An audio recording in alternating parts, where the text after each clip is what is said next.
Так, друзья, ну а это рубрика шутки или смех у нас на предприятии.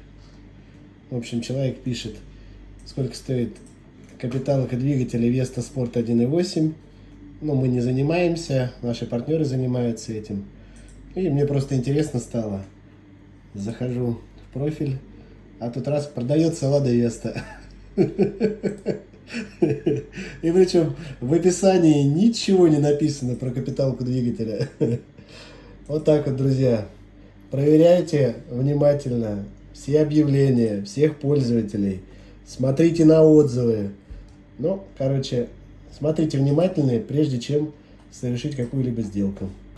Ну, например, купить автомобиль.